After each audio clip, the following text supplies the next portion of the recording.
నంద్యాల జిల్లాలో దారుణం చోటు చేసుకుంది. ఒక బాలికపై సామూహిక అత్యాచారానికి పాల్పడ్డారు 10వ తరగతి లోపు చదువుతున్న కొంతమంది విద్యార్థులు. సుమారుగా ముగ్గురు ఈ గ్యాంగ్ రేప్ లో పాల్గొన్నట్టు తెలుస్తోంది. ముగ్గురు బాలురు, వారంతా కూడా 10th క్లాస్ లోపే, అంటే బహుశా 6th 7th 8th ఆ క్లాస్ లో ఉంటుంది. సో ఆ క్లాస్ చదువుతున్నటువంటి ముగ్గురు బాలురు కూడా ఒక బాలికపై సామూహిక అత్యాచారానికి పాల్పడ్డారు. ఏకంగా అత్యాచారానికి పాల్పడమే కాకుండా పగిడల మండలంలో చోటు చేసుకున్న ఈ ఘటన బాలిక మిస్సింగ్ పై కేసు నమోదైంది. అయితే మిస్సింగ్ కేసు దర్యాప్తులో వెలుగులోకి వచ్చింది గ్యాంగ్ రేప్ అంశం. ఇక పోలీసుల అదుపులో ప్రస్తుతం ముగ్గురు విద్యార్థులు ఉన్నారు. ఇక బాలికపై అత్యాచారం చేసి మల్యాల లిఫ్ట్ కెనాల్లో పడవేశారు ఆ ముగ్గురు బాలురు. సో మొత్తం మీద ఏంటంటే ఒక బాలికని అత్యాచారం చేసి, అది కూడా 10వ తరగతి లోపు చదువుతున్నటువంటి ఒక బాలురు విద్యార్థులు, ముగ్గురు వ్యక్తులు. ఈ ముగ్గురు కూడా బాలికను అత్యాచారం చేసి కెనాల్లో పడవేశారు. ఆ తర్వాత కాలువలో బాలిక మృతదేహం కోసం వెలుకుతున్నారు ప్రస్తుతం పోలీసులు. సో ఈ విషయం ఆలస్యంగా వెలుగులోకి వచ్చింది.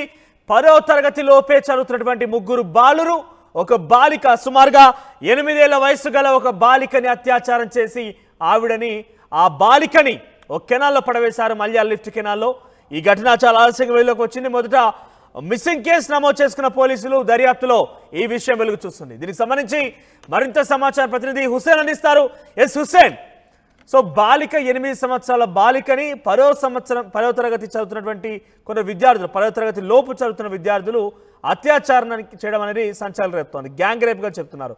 సో ఏ రకంగా జరిగింది? వీరంతా ఒకే స్కూల్కి సంబంధించిన వ్యక్తుల, అసలు వాళ్ళలో ఇటువంటి ఆలోచన ఎటువంటి విధంగా ఏర్పడింది? మనోజ్, నంద్యాల జిల్లా పగిడ్యాల మండలం ఘోరమైనటువంటి ఘటన జరిగింది. మల్యాలలో ఒక 8 ఏళ్ల బాలిక మీద అత్యాచారం చేసి హత్య చేసినటువంటి ఘటన వెలుగులోకి వచ్చింది. 2 రోజుల క్రితము 8 ఏళ్ల బాలిక కనపడడం లేదని మిస్సింగ్ కేసుగా నమోదైంది ముచ్చుమర్రి పోలీస్ స్టేషన్ లో. అయితే ఈ నేపథ్యంలోనే విచారణ చేసినటువంటి పోలీసులు పెద్ద ఎత్తున కూడా దర్యాప్తు చేశారు. మిస్టరీగా ఉన్నటువంటి బాలిక యొక్క మిస్సింగ్ హత్యగా మారింది. అత్యాచారం చేసి హత్యగా మార్చినట్లు ప్రాథమిక సమాచారం ప్రకారం తెలుస్తుంది. అయితే ఆ రంగంలో దింపినటువంటి జాగిలాలను మొత్తం ఇక్కడ పార్క్ రోడ్ నుంచి ముచ్చుమర్రి ఎత్తిపోతల పథకం వరకు వెళ్ళి అక్కడ జాగిలాలు ఆగిపోయారు. అక్కడ ఆగిపోవడంతో ఘటన మిస్టరీకి సంబంధించినటువంటి ఈ బాలిక ఈ పరిసర ప్రాంతాలను ఎక్కడైనా మిస్ అయిందా, లేకపోతే పొరపాటున కాలువలో పడి చనిపోయిందా లేదనేటువంటి మీద దర్యాప్తు చేసేటువంటి క్రమంలోనే ఎవరైతే మైనర్ బాలురు ముగ్గురు ఉన్నారో ఆ ముగ్గురు బాలుల పైన వాళ్ళ ఇంటి దగ్గరికి ఈ జాగిలాలు వెళ్ళినట్టు మనకు సంవత్సరం వాళ్ళని జాడ కనిపెట్టినట్టు ఈ జాగిలాల ద్వారా తెలుస్తుంది. అయితే అనుమానితుల్ని ముగ్గురు బాలు అంటే ఒకరు 6వ తరగతి, ఒకరు 8వ తరగతి, 10వ తరగతి చదువుతున్నట్టు మనకు ప్రధానంగా తెలుస్తున్నటువంటి అంశము. అయితే ఆ 15 ఏళ్ల లోపు బాలులు అత్యాచారం చేసి చేసేందుకు హత్య చేశారంటే చాలా ఈ దారుణమైనటువంటి ఘటన. ఎందుకంటే చిన్న వయసులోనే క్రిమినల్ మైండ్ విద్యార్థులు చిన్న మైనర్ బాలుల్లో డెవలప్ అవుతుందంటే భవిష్యత్తులో వాళ్ళ ఎలాంటి క్రిమినల్ మైండ్ గా మారి ఎలా సంఘ విద్రోహ శక్తులుగా ఎలా మారుతారనేది ఒక మిస్సింగ్ కేసు ఎప్పుడు నమోదైంది? అమ్మాయి మిస్ అయినట్టుగా ఎప్పుడు తల్లిదండ్రులు గుర్తించారు? 3 రోజుల క్రితము ఈ బాలిక మిస్ అయినట్లు తల్లిదండ్రులు అంటే సాయంకాలం వేళలో కనిపించకపోవడం, ఆ రాత్రి వేళలో ఎక్కడైనా వెళ్ళిందా అనేటువంటి ఆ పరిసర ప్రాంతాల్లో గాలించడం ఇవన్నీ జరిగింది. అయితే మరుసటి రోజున పోలీసుల దృష్టికి తీసుకెళ్లారు. ఈ విషయం స్థానికంగా ఉన్న నంద్యాల ఎంపీ బైరెడ్డి శబరి దృష్టి కూడా తీసుకోవడంతో బైరెడ్డి శబరి కూడా అల్టిమేటం జారీ చేసి 24 గంటల్లో మిస్టరీని ఛేదించకపోతే తప్పనిసరిగా కఠిన చర్యలు ఉంటాయి, దీని మీద మీరు స్పందించాలి అని చెప్పి ఘాటుగానే దాన్ని ఛాలెంజ్ గా తీసుకున్నారు బైరెడ్డి శబరి. ఆ నేపథ్యంలోనే పోలీసులు అంటే ముగ్గురు బాలురు ఎవరైతే ఈ యొక్క అఘాయిత్యానికి పాల్పడిన బాలురు కావచ్చు, లేకపోతే మీరు చెప్తున్నటువంటి 8 ఏళ్ల వయసు గల ఆ బాలిక, వీరంతా కూడా ఒకే స్కూల్ కి సంబంధించిన వాళ్ళ, ఒకే స్కూల్లో చదువుకుంటున్నారా? అంటే పూర్తి వివరాలు ఇంకా తెలియాల్సింది మనోజ్. ఎందుకంటే ఈ బాలిక 3వ తరగతి చదివేటువంటి వయసు ఉండొచ్చు. ఎందుకంటే 8 ఏళ్ల బాలిక అంటే 8 ఏళ్ల పాప అంటే ఆ వయసు ప్రకారం చూసుకుంటే 3వ తరగతి చదువుతుంటే ఈ పిల్లలు కూడా హై స్కూల్లో చదివేటువంటి విద్యార్థులు. అంటే ప్రాథమికోన్నత పాఠశాల ఉంది అక్కడ, లేకపోతే ప్రాథమిక పాఠశాల వేరు ఉంటుంది, హై స్కూల్ వేరుగా ఉండే మాత్రం ఇద్దరు ఒకే స్కూల్లో, 4గురికి సంబంధించి ఒకే స్కూల్లో ఉండేటువంటి విద్యార్థులు అయితే కాదు, ఒకే ఊరికి సంబంధించిన వాళ్ళకి మాత్రం స్పష్టంగా తెలుస్తోంది. అయితే సాయంకాలం వేళ పాప 8 ఏళ్ల బాలిక రోడ్డు పక్కన రోడ్ సైడ్ పార్క్ వద్ద కూర్చున్నటువంటి సమయంలో వీళ్ళు గమనించారు. వీళ్ళు తీసుకెళ్లి అత్యాచారం చేసిన తర్వాత భయపడి, అంటే వీళ్ళు ఏదైనా జరుగుతుందేమో, ఇంటి దగ్గర పోయి వెళ్ళి చెప్తుందేమో అనేటువంటి అనుమానం వచ్చినటువంటి ఆ ముగ్గురు కూడా హతమార్చి అక్కడే ఆ కాలువలోకి తోసేసినటువంటి ఉంది. మలయాళ ఎత్తిపోతల పథకం ఆ గ్రామానికి పక్కనే ఉంటుంది. ఆ గ్రామం ఆ కెనాల్లో తోసేసినటువంటి ఘటన వెలుగులోకి వచ్చింది. అయితే వీరంతా ఒకే స్కూల్ కి కాదని చెప్పుకోవచ్చు. ఎందుకంటే ఆ ప్రాథమిక పాఠశాలలో చదివేటువంటి బాలిక 8 ఏళ్ల బాలిక ఉండొచ్చు, లేకపోతే ఈ ముగ్గురు కూడా హై స్కూల్ ఎడ్యుకేషన్ చదివేటువంటి వాళ్ళు కాబట్టి ప్రాథమికోన్నత పాఠశాల ఉన్నా కూడా అక్కడ 7వ తరగతి వరకే అవకాశం ఉంటుంది. సో ఇద్దరు కూడా వీరంతా కూడా ఒకే స్కూల్ కి చెందిన వారిగా అయితే మనం చెప్పేటువంటి చెప్పుకోలేము. దీన్ని పూర్తిగా ఇంకా విచారిస్తున్నారు పోలీసులు. అయితే ఈ కేసు సంబంధించి అంటే ప్రస్తుతం ఇంకా బాలిక యొక్క మృతదేహం లభించలేదు, ఎటువంటి టెస్టింగ్ జరగలేదు. కానీ ఏ రకంగా అనుమానం వచ్చింది పోలీసులకి? ఈ ముగ్గురు ఈ రకంగా చేశారని ఎప్పుడు వాళ్ళు నిర్ధారించుకున్నారు? అంటే ఎప్పుడైతే పోలీసులు ఆ బాలిక మిస్సింగ్ కేసు ఛేదించేందుకు జాగిలాలను రంగంలో దింపిన తర్వాత ఎక్కడైతే పార్క్ రోడ్డు ఉందో అక్కడ నుంచి మలయాళ ఎత్తిపోతల పథకం దగ్గరకు వెళ్ళి అక్కడ ఉన్నటువంటి జాగిలాలు ఆగిపోవడం, అయితే అనుమానితులుగా ఉన్నటువంటి ఈ ముగ్గురు మీద వాళ్ళ ఇళ్ళ దగ్గరకు వెళ్ళి జాగిలాలు ఆగిపోవడంతో అనుమానితులుగా మాత్రమే వాళ్ళని పోలీసులు అదుపులోకి తీసుకొని విచారిస్తున్నారు. అయితే వాళ్ళు చెప్పినటువంటి ప్రాథమిక సమాచారం ప్రకారం అయితే మేము అత్యాచారం చేసి ఇట్లా భయపడి ఇట్లా చేశామనేటువంటి కెనాల్లో తోసేశామని ప్రాథమికంగా చెప్పినట్టు పోలీసులకు సమాచారం ఉన్నట్టు చెప్తుంది తప్ప ఇంకా అధికారిక చెప్పారా ఈ విషయం అంతా కూడా ఈ రకంగా జరిగినట్టుగా పోలీసులకు వాళ్ళు చెప్పడం జరిగిందా?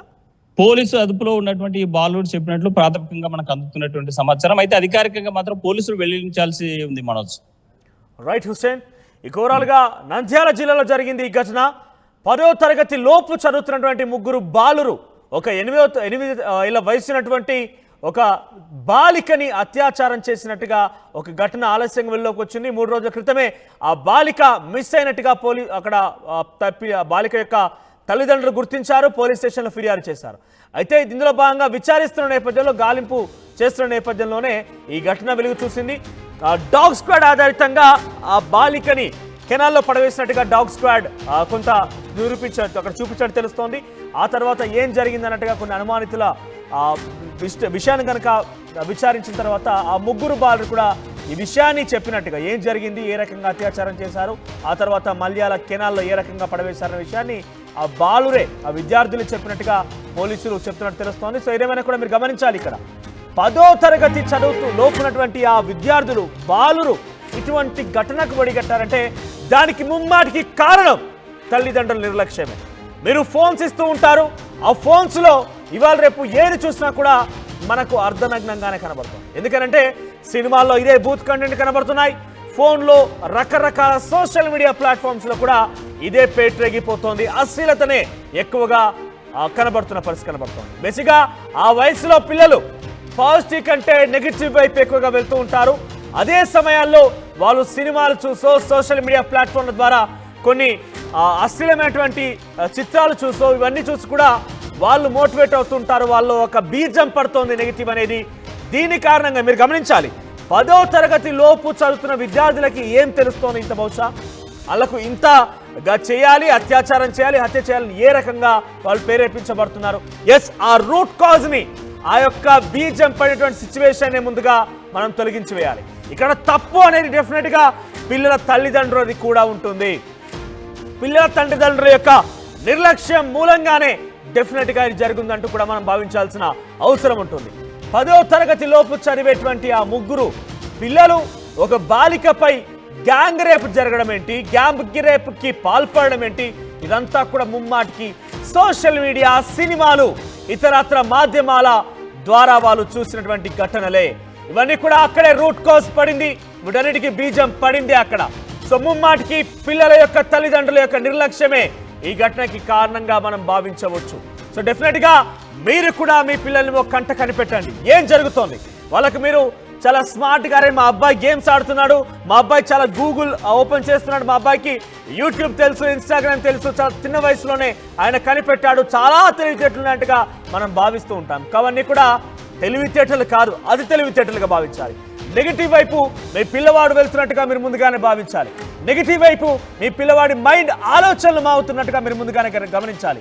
సో మీరు ఏం చేయాలంటే ఫోన్స్ ముందుగా వాళ్ళని తీసుకోండి. ఇటువంటి సినిమాలు ఈ మధ్య మనం చూస్తూ ఉంటాం. సినిమాల్లో కూడా చాలా పెద్ద ఎత్తునే ఇది పేటరేగిపోతోంది. బహుశా ఆలయాల్లో భక్తి గీతాలు మనం తరచుగా ప్రతిరోజు వింటామో లేదో తెలియదు, కానీ మనం చూసే ప్రతి సినిమాలో కూడా ఐటమ్ సాంగ్ అనేది కామన్గా మారింది. నేను కరెక్ట్గా ఆ సినిమాల వల్లే ఈ రకంగా జరుగుతుందని చెప్పలేను, ఈ సినిమాల వల్లే ఇటువంటి సాంగ్స్ వల్లే జరుగుతుందని చెప్పలేదు, నేను చెప్పను కూడా. కానీ అవి పిల్లల మనసులో, పిల్లల మైండ్లో ఒక నెగిటివ్ ఆలోచన క్రియేట్ చేస్తున్నాయి. ఇక్కడ జరిగిన ఘటనకి ఇవన్నీ ఉదాహరణ ఎందుకు చెప్పాల్సి వస్తుందంటే 10వ తరగతి లోపు చదివేటువంటి విద్యార్థులకి, ఆ బాలులకి, ఆ విద్యార్థినికి ఏ రకంగా ఇటువంటి ఆలోచన వచ్చింది? వాళ్ళు ఏమైనా పుట్టుక నుంచి ఈ రకంగా నేర్చుకొని వచ్చారా? కాదు కదా. పూర్తిగా కూడా వాళ్ళ చుట్టూ జరిగేటువంటి ఆ అశ్లీలతని, ఆ సినిమాలని, వాళ్ళ చుట్టూ జరిగేటువంటి ఎన్విరాన్మెంట్ని గమనించే ఈ రకంగా ఈ ఘటనకి పాల్పడి ఉంటారు బహుశా. సో మీరు కూడా లేటవండి పేరెంట్స్. సో దయచేసి మీ పిల్లల్ని ఓ కంట కనిపెట్టండి. ఏం జరుగుతోంది, వాళ్ళ మనసులో ఎటువంటి ఆలోచనలు ఉన్నాయి, వాళ్ళ మైండ్లో ఎటువంటి నెగిటివ్ థింగ్స్ దొరుకుతున్నాయి, వీటన్నిటి కంట కనిపెట్టాల్సిన బాధ్యత మీ తల్లిదండ్రులుగా మీ పైన ఉంటుంది. సో అందరు కూడా మీ పిల్లల్ని కనుక కంట కనిపెడితే, మనం ఒక్కై వంగందే మానవ వంగిన అన్నట్టుగా మీరు చిన్నతనంలోనే ఇటువంటి అశ్లీలతని మీ పిల్లల మైండ్లో నుంచి కనుక తొలిచివేయగలిగితే వారు డెఫినెట్గా ఒక మంచి భవిష్యత్తు ఉంటుంది. చదువుల పట్ల రాణించగలుగుతారు, స్పోర్ట్స్ పట్ల రాణించగలుగుతారు, ఒక తెలివితేట గల వ్యక్తిగా ముందుకు వెళ్ళగలుగుతారు. కానీ చిన్న వయసులోనే ఫేస్బుక్ ఓపెన్ చేసినంత మాత్రాన, గూగుల్ ఓపెన్ చేసినంత మాత్రాన, యూట్యూబ్లో వీడియోస్ ఓపెన్ చేసినంత మాత్రాన, హీరోల్ని గుర్తుపెట్టినంత మాత్రాన, సినిమా సాంగ్స్ని గుర్తుపెట్టినంత మాత్రాన వాళ్ళకి తెలివితేటలున్నట్టు కాదు. అది అదంతా కూడా వాళ్ళ యొక్క మైండ్ని మీరు వేరే పక్కదారి పట్టిస్తున్నట్టుగా అవుతుంది. సో అలాంటి కావాల్సిన బాధ్యత, కర్తవ్యం మీ పైన ఉంది. నంద్యాలలో జరిగిందో ఘటన, 8 ఏళ్ల బాలికపై 10వ తరగతి లోపు చదువుతున్నటువంటి 3 విద్యార్థులు అత్యాచారానికి, గ్యాంగ్ రేప్ కి పాల్పడి ఓ కెనాల్లో పడవేసినట్టుగా ఒక విషయం ఆలస్యంగా వెలుగులోకి వచ్చింది.